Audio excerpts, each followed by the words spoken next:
नमस्कार साथियों, आप सभी का GS by Prem Chauhan YouTube channel पर स्वागत है। अभी कुछ दिन पहले 10 जुलाई को राजस्थान सरकार ने अपना बजट पेश किया है। उसके बाद में केंद्र सरकार भी अपना बजट पेश करेगी। राजस्थान सरकार ने जिस टाइम सरकार बनी थी उससे पहले,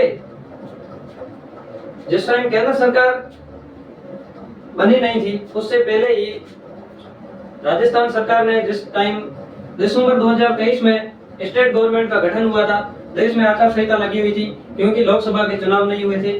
उस टाइम राजस्थान सरकार ने फरवरी महीने में, फरवरी 2024 में अपना एक छोटे समय का कह सकते हैं कि बजट पेश किया था। उसके बाद में अभी परिवर्तित बजट पेश किया है। यह पूर्ण रूप बजट है जो फरवरी 2025 तक चलेगा। फरवरी 2025 में दूसरा बजट आएगा।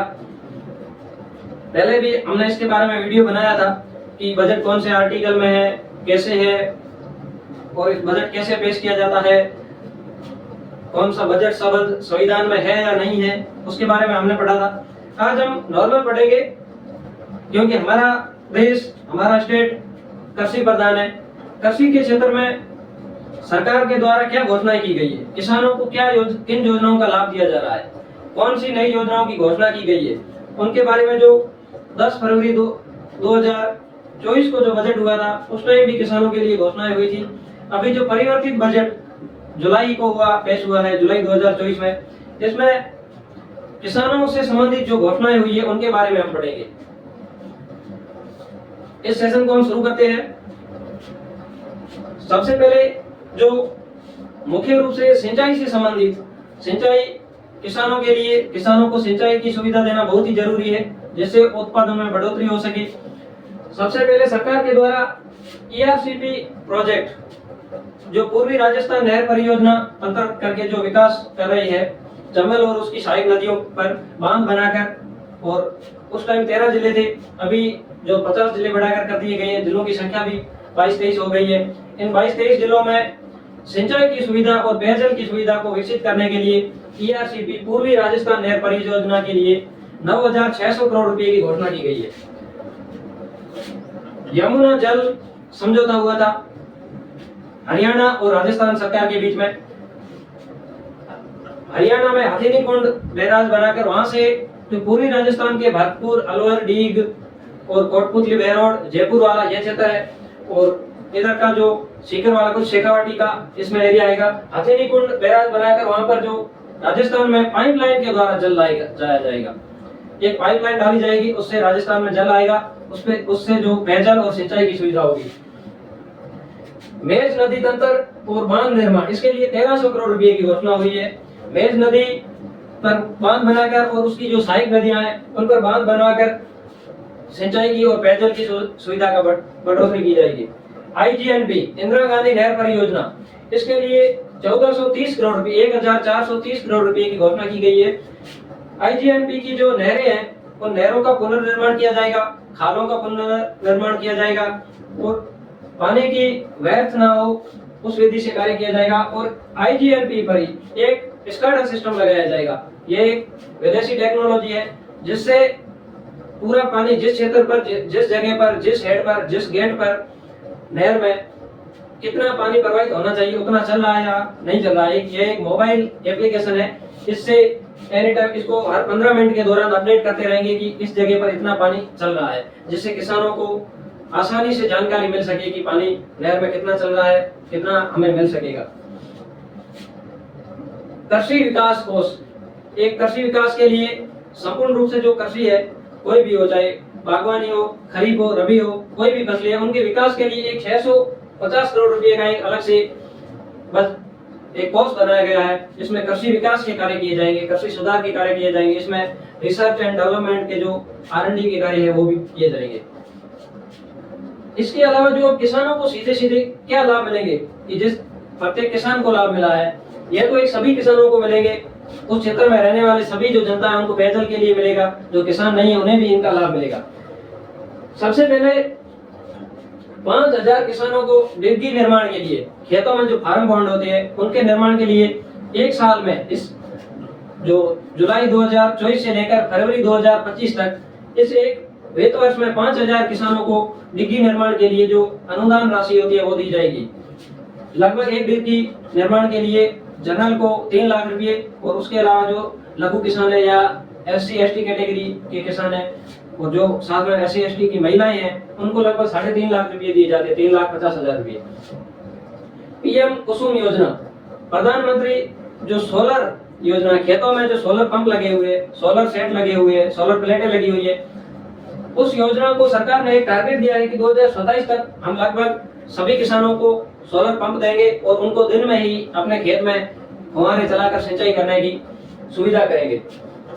इसके साथ ही बागवानी के लिए 650 करोड़ रुपए का एक कोष का गठन किया गया है। बागवानी का अर्थ है कि खेतों में बाग लगाना, ऐसी फसलें जिनको पैदा कर उन फसलों का उत्पादन करके हाथों हाथ उनको बेचा जाए, जैसे फल सब्जियों या कोई ऐसे प्रोडक्ट जिनको हाथों हाथ बेचना ही पड़ेगा, नहीं तो उनको हम रख नहीं सकते, जैसे कोई फल है, फ्रूट है, ये बागवानी में आएगी। एक जैविक बोर्ड, किसानों के जो खेतों में यूरिया DAP या और रासायनिक जो स्प्रे वगैरह की जाती है उनसे छुटकारा देने के लिए जैविक बायो फर्टिलाइजर के लिए सभी जिलों पर लैब स्थापना की जाएगी और सभी किसानों को वर्मी कंपोस्ट वगैरह बनाने के लिए उनकी जो सहायता की जाएगी। किसानों को, अगर कोई किसान अपने खेत में गोबर से वर्मी कंपोस्ट जो केंचुआ खाद होती है वो बनाने के लिए अगर कोई किसान अपने खेत में छोटी सी अपने लिए कोई यूनिट लगाना चाहता है तो सरकार के द्वारा उस किसान को 10,000 रुपए की सहायता दी जाएगी। और ये सब जो फॉर्म है इनके लिए फॉर्म भरने पड़ेंगे। एक राज किसान साथी पोर्टल है, उस पोर्टल पर जाकर किसान ई-मित्र पर जाकर या खुद अपने मोबाइल से फॉर्म भरकर इन योजनाओं का लाभ ले सकता है। और सभी जिलों में, सभी जिला मुख्यालय पर मिट्टी और पानी की जांच के लिए लैब स्थापना की जाएगी। तो किसानों के द्वारा जैसे कि ट्यूबवेल खेतों में खोदकर पानी कैसा है, उस फसल को वो फसल एक्सेप्ट करेगी या नहीं करेगी, उस मिट्टी में कौन सी फसल हम बो सकते हैं, उसके लिए नमो ड्रोन दीदी सरकार के द्वारा पिछले 2-3 साल से महिलाओं को और किसानों, युवा किसानों को, दूसरे किसानों को भी ड्रोन दिए जा रहे हैं। बड़े आकार के ड्रोन हैं जिनसे खेतों में स्प्रे या यूरिया का छिड़काव किया जा सकता है। महिलाओं को लगभग 4 से 5 लाख रुपए, सभी किसानों को लगभग 4 से 5 लाख रुपए का अनुदान सरकार के द्वारा दिया जाता है। और इसी के साथ ही जैविक बोर्ड बनाने के साथ ही 100 युवा किसानों को, 100 ऐसे किसान जो युवा किसान है उनको एक इजराइल में विकट परिस्थिति में इजराइल के द्वारा खेती की जो कंडीशन वहां पर विकसित की गई है, उस कंडीशन में उन्होंने जिस कृषि उत्पादन किया है, पूरा रेगिस्तान है इजराइल में और हमारे पश्चिमी राजस्थान में भी रेगिस्तान है। यहाँ पर कृषि के लिए अनुकूल व्यवस्थाएं कैसे की जाए, उनके बारे में 100 किसानों को इजराइल में ट्रेनिंग दिलवाई जाएगी और 1000 ऐसे किसान, युवा किसान जिनको हमारे देश के ही जिन राज्यों में कृषि के लिए अच्छी, वहां पर जो स्थिति है, कृषि के लिए अच्छी सुविधाएं है, किसानों के द्वारा जिन योजनाओं को, जिन कार्यों को किया जा रहा है, उनको देश में 1000 किसानों को ट्रेनिंग दिलवाई जाएगी। 1,45,000 किसानों को कृषि कनेक्शन दिए जाएंगे इसी एक साल में। 31 मार्च 2024 से पहले जिन लोगों ने अपने फॉर्म भरे थे कि मुझे खेत में लाइट का कनेक्शन चाहिए, उनमें से छांटकर 1,45,000 किसानों को राजस्थान में कृषि कनेक्शन दिए जाएंगे इसी एक साल के अंदर। पॉली हाउस, खेतों में पॉली हाउस, ग्रीन हाउस के निर्माण के लिए सरकार के द्वारा अनुदान दिया जाएगा और इनमें भी बढ़ोतरी की जाएगी। पॉली हाउस में कम जगह पर अधिक फसल उत्पादन, मुख्यतः जो पॉली हाउस है जो सब्जियों, फल फ्रूट वगैरह उत्पादन के लिए ही यूज होता है। 1000 कस्टम हायरिंग सेंटर, पिछली सरकारों के द्वारा भी यही घोषणाएं की गई थी, उनमें कुछ पूरी हुई, कुछ पूरी नहीं हुई है। इस सरकार ने भी 1000 कस्टम हायरिंग केंद्र बनाने की घोषणा की है। कस्टम हायरिंग के अंदर जहां पर किसानों को किराए पर कृषि से संबंधित जो उपकरण है, जैसे भी डिस्क है, प्लाऊ है, हेरा है, ट्रॉली है, ट्रैक्टर है, ये किराए पर मिल सकती है। ऐसे 1000 कस्टम हायरिंग केंद्रों की स्थापना के लिए सरकार के द्वारा जो व्यक्ति इन कस्टम हायरिंग केंद्र की स्थापना करेगा उनको सरकार की ओर से अनुदान, सब्सिडी दी जाएगी। और कुछ किसान मिलकर ग्रुप में भी कस्टम हायरिंग केंद्रों की अगर स्थापना करेंगे तो भी उनको अधिक लाभ दिया जाएगा। अगर एक व्यक्ति स्थापना करेगा तो उसे थोड़ा कम लाभ है। कुछ किसान मिलकर अगर कस्टम हायरिंग केंद्र की स्थापना करेंगे तो उनको उससे उसकी तुलना में अधिक लाभ दिया जाएगा। ये वर्मी कंपोस्ट यूनिट लगाने के लिए प्रत्येक किसान को 10,000 रुपये की सहायता दी जाएगी, ये मैंने आपको पहले बता दिया। ऑनलाइन गिरदावरी, किसानों को खेती का काम छोड़कर समय समय पर बीमा योजना हो या अपनी फसल सरकार को बेचनी हो एमएसपी रेट पर, तो किसानों को पटवारी या तहसील में जाकर गिरदावरी करवानी पड़ती है। यह अब ऑनलाइन होगी। सरकार ने ऐसा एक सिस्टम विकसित करने की घोषणा की है कि हम ऑनलाइन गिरदावरी करेंगे। आपके खेत में ही ऑनलाइन से हम देख लेंगे कि आपके खेत में कितनी फसल बोई हुई है या किसी की फसल नष्ट हो गई है, तो उसकी भी जानकारी ऑनलाइन ही ले ली जाएगी। नरेगा से खेत में काम, वर्तमान में जो महात्मा गांधी नरेगा योजना चल रही है, उस योजना में सुधार करते हुए, उस योजना में बढ़ोतरी करते हुए खेतों में किसानों के लिए, अगर किसान खेत में कोई डिगी बनवाना चाहता है, फार्म पॉन्ड बनवाना चाहता है, खेतों में मल्चिंग करवाना चाहता है, खेत में सफाई करवाना चाहता है, खेत सुधार करवाना चाहता है, खेत में कोई आधारभूत निर्माण करवाना चाहता है, तो उसमें जो वो व्यक्ति नरेगा से संबंधित जो नरेगा के अंदर ही कार्य करवा सकता है, वो व्यक्ति पंचायत समिति से मस्ट्रोल लेकर उस मस्ट्रोल को भरकर जमा करवाकर उन व्यक्तियों को नरेगा का लाभ दिलवा सकता है। सिंपल अर्थ यह है कि आप अगर खेत में कोई कार्य करवाना चाहते हैं तो आप मस्ट्रोल से करवा सकते हो। यह लाभ SC, ST और BPL कैटेगरी के किसानों को शुरुआत में दिया जाएगा, क्योंकि ये अभी इसकी शुरुआत हुई है। पहले भी ये योजना आज से 5-6 साल पहले चल रही थी, बाद में सरकार ने बंद कर दिया था। अभी शुरुआत हुई है दोबारा से। इसमें SC, ST के किसान, अनुसूचित जाति, अनुसूचित जनजाति और BPL, जिनको BPL का लाभ मिल रहा है, बिलो पॉवर्टी लाइन, गरीबी रेखा से नीचे जीवन यापन करने वालों को भी इसका लाभ दिया जाएगा। इसी के साथ में और भी घोषणाएं हैं इस बजट में। इससे पहले सरकार ने किसानों के लिए जो फरवरी 2024 में बजट पेश हुआ था, उस बजट को लेखानुदान कहते हैं। उसके बाद में उस बजट में भी किसानों के लिए घोषणाएं हुई थी। तारबंदी की घोषणा, उस टाइम भी सरकार के द्वारा किसानों के लिए तारबंदी की घोषणा की गई थी। खेतों की सुरक्षा में तारबंदी 15-15 फीट के 15-15 फुट की दूरी पर पोल रोककर, और इस तारबंदी में 7 तार, जो हम पट्टियां या पोल रोकते हैं खेत के चारों ओर तारबंदी करने के लिए, इनमें 7 तार होते हैं। 5 तार सीधे और 2 तार इनको तिरछे लगाकर, इनमें एक जो सामान्य किसान है, सामान्य किसान को 40,000 रुपये की मदद दी जाती है। और अगर किसान लघु सीमांत किसान है और SC, ST कैटेगरी का है, तो इस किसान को 48,000 रुपये दिए जाएंगे, SC, ST का या सीमांत। इसके साथ ही अगर कुछ किसानों का ग्रुप, कुछ किसान मिलकर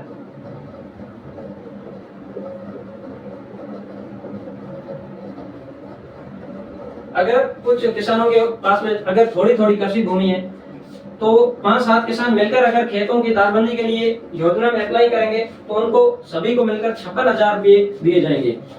एक व्यक्ति को, अगर कोई भी व्यक्ति इनमें से, यह सिंगल व्यक्ति हो, चाहे SC, ST कैटेगरी का हो, चाहे कुछ किसान जिन्होंने ग्रुप बनाकर तारबंदी की लिए अप्लाई की है, इन सभी को 400 मीटर तक दूरी के लिए तारबंदी का लाभ दिया जाता है। यह जो सभी फार्म है, इनके लिए आपको एक्स्ट्रा एक जानकारी है कि आप अगर इनमें फॉर्म भरना चाहते हो, किसान एक राज किसान साथी पोर्टल है, राज किसान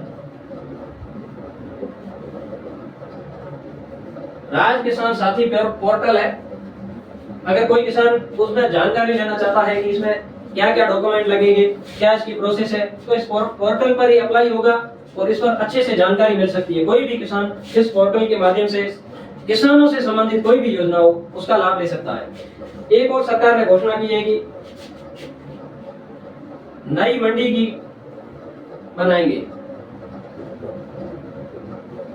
किसानों के लिए नई मंडियां बनाई जाएंगी, जिनसे किसानों को अपने पास के नजदीकी क्षेत्र में अपना जो कृषि उत्पादन, जो कृषि अनाज वगैरह है, बेचने में सुविधा होगी। एक और मंडी से संबंधित ई मंडी, सरकार के द्वारा एक ई मंडी नाम से पोर्टल विकसित किया जाएगा, जिससे किसान के खेत में ही किसान का अनाज खरीद लिया जाएगा। कुछ व्यापारी आएंगे या सरकार की ओर से उन लोगों के द्वारा किसान के खेत में ही अनाज खरीद लिया जाएगा, जिससे किसान को मंडी में ले जाने का जो खर्च है वो बचेगा और अच्छा लाभ भी मिल सकता है। इसी के साथ में ही किसानों के लिए और भी घोषणाएं की गई है। एक और घोषणा की गई है जिसमें सहकारिता एक आप सिस्टम बोल सकते हो। सहकारिता का अर्थ है कि सब एक के लिए, एक सब के लिए। सहकारिता एक विभाग भी है।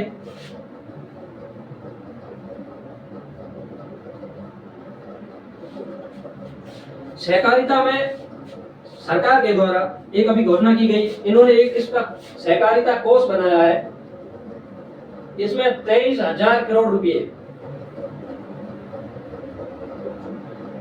सहकारिता में 23,000 करोड़ रुपए का एक फंड बनाया गया है, जिसमें किसानों को लोन दिया जाता है, ऋण दिया जाता है। किसानों को ऋण, इस ऋण की दो कैटेगरी है। एक होता है अल्पकालीन और एक होता है दीर्घकालीन।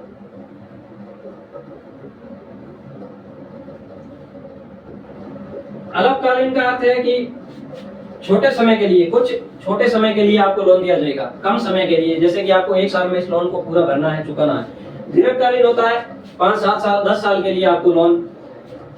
अल्पकालीन अगर आपने कोई लोन लिया है, अल्पकालीन लोन अगर आप टाइम पर उस बैंक में पैसे वापस जमा करवा देते हैं तो उस ब्याज बनेगा, उस मूल राशि पर जो ब्याज बनेगा उस ब्याज में आपको 2% की छूट मिलेगी। आपने किसी भी कोऑपरेटिव बैंक से लोन ले रखा है, कोऑपरेटिव है जो सोसाइटियां, वो सहकारिता के ही अंदर आती है। और जो दीर्घकालीन अगर आपने लोन लिया है लंबे समय के लिए और इसमें अगर आपने टाइम पर उस मूल राशि और ब्याज को चुकाया है तो जो ब्याज बनेगा उस ब्याज पर आपको 5% छूट मिलेगी, 5% ब्याज अनुदान मिलेगा। इसका अर्थ यह है कि अगर आपने जितना भी लोन लिया है उस पर सपोज आप मान लो कि अगर मेरा 100 रुपये ब्याज बना है, अगर आपने 10,000 रुपये कर्ज लिया है उस पर एक महीने का अगर 1,000 रुपये ब्याज बना है या 100 रुपये ब्याज बना है तो 100 का 5 रुपये, 1000 में 50 रुपये की आपको छूट मिलेगी। यह सहकारिता में सरकार ने अभी इसमें छूट की घोषणा की है। और जो यह जो कोष बनाया है इसमें लगभग 5 लाख किसानों को, 5 लाख किसानों को लोन दिया जाएगा। 23,000 करोड़ रुपए में 5 लाख किसानों को अल्पकाल के लिए, छोटे टाइम के लिए और दीर्घकाल के लिए, दोनों कैटेगरी में किसानों को लोन के लिए सुविधा की जाएगी। सहकारिता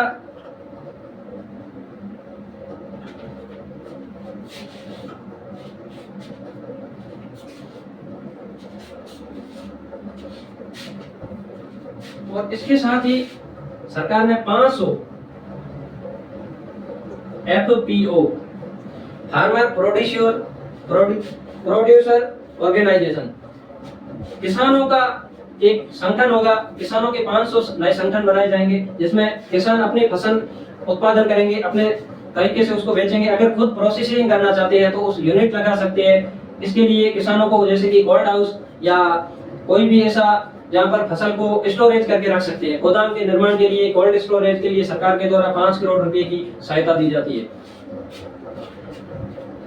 इसी के साथ ही ग्राम सेवा सहकारी समिति, सभी ग्राम सेवा सहकारी समितियों में 100 से 500 टन, 100 से 500 टन मीट्रिक टन ग्राम सेवा सहकारी समितियों में जो ग्राम पंचायत स्तर पर होती है लगभग, उनमें 100 से 500 मीट्रिक टन के गोदाम निर्माण के लिए सरकार के द्वारा सहकारिता के तहत कार्य किए जाएंगे। इसके साथ ही एक भूमि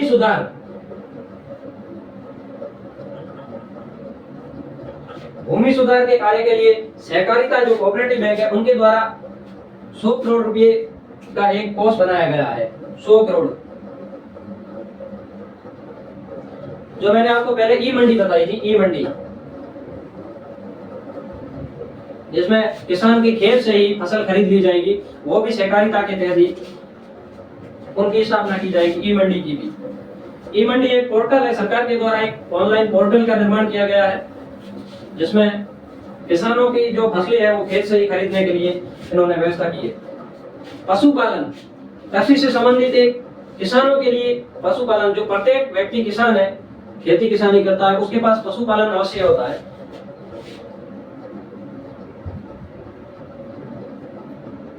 पशुपालन के लिए प्रत्येक व्यक्ति जो खेती में कार्य करता है, गाय, बकरी, भैंस, ऊंट वगैरह ये पालते हैं, इनके लिए 250 करोड़ रुपए कोष का गठन किया गया है।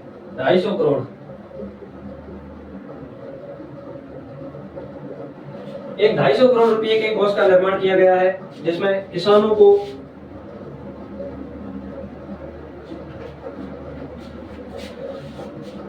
जो सुविधाएं हैं वो विकसित की जाएगी। इसमें एक है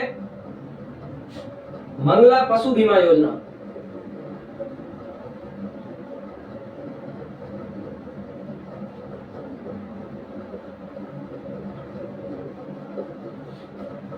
पशुओं का बीमा, जिस तरह व्यक्ति का बीमा किया जाता है उसी तरह पशुओं का बीमा भी किया जाता है। सरकार ने इस बजट में नई नाम से, ये योजनाएं पहले भी चल रही थी, अभी इनका नाम परिवर्तन कर कुछ इसमें बजट में बढ़ोतरी करके कुछ अलग सुविधाएं विकसित करके और लागू करने की घोषणा की गई है।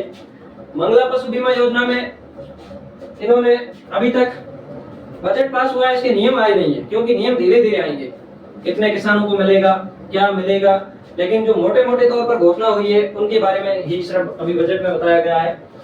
इसमें अगर कोई व्यक्ति है जिसके पास में गाय, भैंस, बकरी, भेड़, इन सभी पशुओं को एक व्यक्ति 5 लाख रुपए तक का ही बीमा करवा सकता है। अगर किसी व्यक्ति के पास में ये इतने जीव है, इनकी संख्या के बारे में अभी बताया नहीं गया है, इन पशुओं का बीमा एक व्यक्ति 5 लाख रुपए तक का ही बीमा करवा सकता है। इसके साथ ही इसी योजना में एक ऊंट के लिए 1 लाख रुपए तक,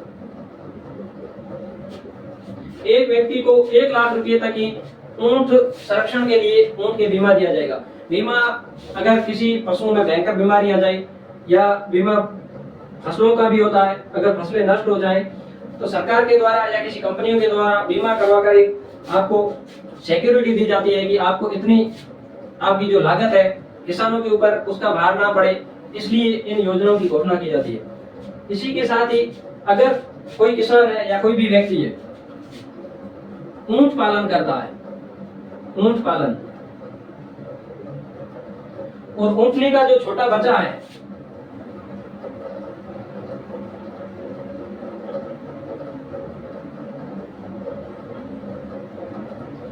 ऊंटनी का छोटा बच्चा या नवजात, उस बच्चे को पालने के लिए, उसको बड़ा करने के लिए पहले सरकार के द्वारा भी एक योजना चल रही थी, जिसमें प्रत्येक किसान को 10,000 रुपये मिलते थे। और अभी वर्तमान में सरकार ने घोषणा करके अगर ऊंटनी अपने बच्चे को जन्म देती है, उसके बाद में उस बच्चे को बड़ा करने के लिए, ऊंटों की रक्षा के लिए, ऊंट राजस्थान का राज्य पशु है, सरकार ने पहले इस पर प्रतिबंध लगा दिया था कि आप दूसरे स्टेट में नहीं ले जा सकते। ऊंटों के वध पर प्रतिबंध लगाया हुआ है, अगर कोई व्यक्ति ऐसा कार्य करता पाया जाता है तो उस पर कानूनी कार्रवाई की जाएगी। और इसके और भी नियम है। अभी वर्तमान में 20,000 रुपये ऊंटनी के बच्चे के पालन के लिए किसान को 20,000 रुपये दिए जाएंगे।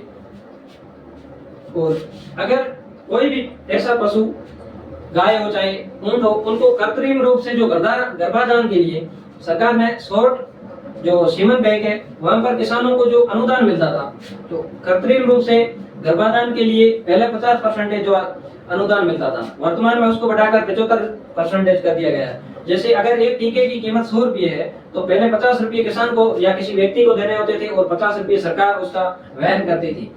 वर्तमान में सरकार ने अगर उसी टीके की कीमत 100 रुपये है तो 75 रुपये सरकार देगी और 25 रुपये है जो उस व्यक्ति को देने पड़ेंगे जिस व्यक्ति का वो जीव है।